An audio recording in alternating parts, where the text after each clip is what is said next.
लड़कों तुम कहाँ हमारी बराबरी करोगे? हम लड़कियां शादी के बिना मौसी बन सकती है, तुम बिन शादी मौसा बन के बताओ। छौरी पटा के पेल देवनु मुत देबे जैसे तू कहता रे कि हमनी के बिना शादी भइले मौसी बन सकतानी ओनतियनु हमनियो के बिना शादी भइले चाचा बन सकतानी। त का हाल बा भाई? त आज हम फिर से पेल दल बानी बहुत कोई के। तो यही से कहते भाई लोगन वीडियो नु जैसे कि लास्ट देखबा तबे मजा आई। तो वीडियो बना के एक ही मकसद बा, आप सभी को दिल से हंसाने के लिए, ना किसी को दिल को ठेस पहुंचाने के लिए। तो वीडियो देखम जा आज देखला के बाद में भूल जाम जा। तो बिना कोनो लारो लहसुन के नु आज के बकचोदी स्टार्ट। देखो तारा भाई लोग भैया कितना राज बा। भैया भौजी के जोबन पर दाढ़ी धर के आ खूब मजा लेता। ए भैया एक बार आके नु हमारा बधली है बड़ी मजा आई। सार बुढ़ छुछुना जोबन पर धरियन भाग भौसरी वाला वाह रे भौजी भौंसी वाली वाह बहुत अच्छा। ए भौजी हेता बम लेके एने मत घूम कोनो दर्द नु हट जाई। तार बहिन चोदो बर्फ के पानी में चला बोला बर्फ के पानी में क्या होता जवानी गल रहल बा। वाह रे तारा बहिनी के गाड़ी में तारा मौसा के लंड पे लो वाह बहुत अच्छा। अरे मौसा कैसे यार ना तारा गाड़ी में तारा फूफा के लंड बहन चलो। अरे कुछ भी पे लो हेता बम मत दिखाओ पानी में।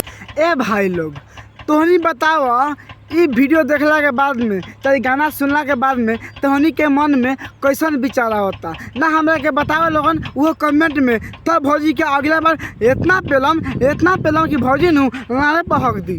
जवानी गल रहल बा आ वही पनिया में पटा के ना पेल देता रे।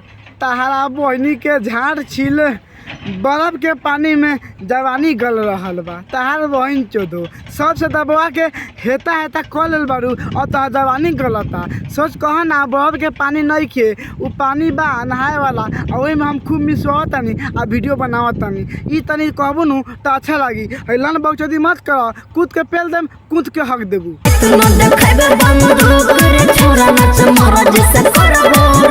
ए भौजी ऐसे मत बोला हो भैया पटा के पेल दिनू मुँह ते देबू काहे कि भैया नु जिला के रंगदार बारे और ना नचबू नु तारा ढोरी में गोली मार दिए बस तू मर जेबू। तारा विश्वास नहीं करता ना बात पर। ए भैया अपना मुँह से बतावा तब भौजी नु मुती गोली तोरा ढोरी पर मारबोगे।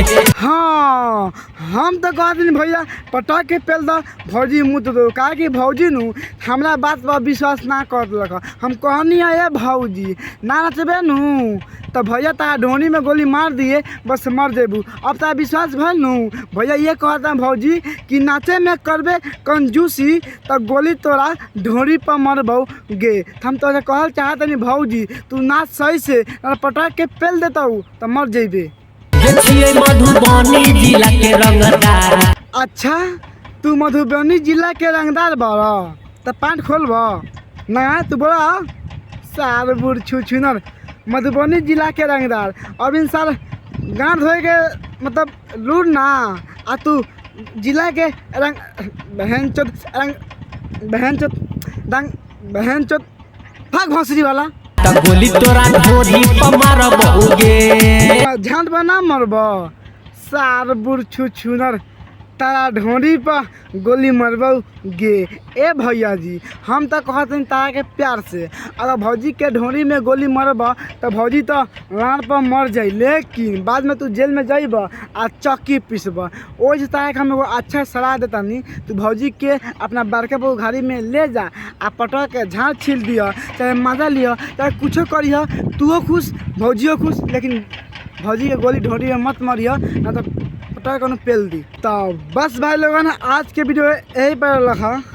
वीडियो अच्छा लागल हो तो लाइक करम वीडियो के शेयर कर सकतानी और कमेंट में तोहनी के अपन विचार बताई है कि वीडियो अच्छा बा कि ना बा कि दूसरा स्टाइल से बनाई कैसे ऐसे बनाई कि मतलब अच्छा से बनाई तोहनी कमेंट में बता सकता। लेकिन वीडियो के दिल दिमाग पर मत लिया देख ले बड़ा तब भूल जाइए।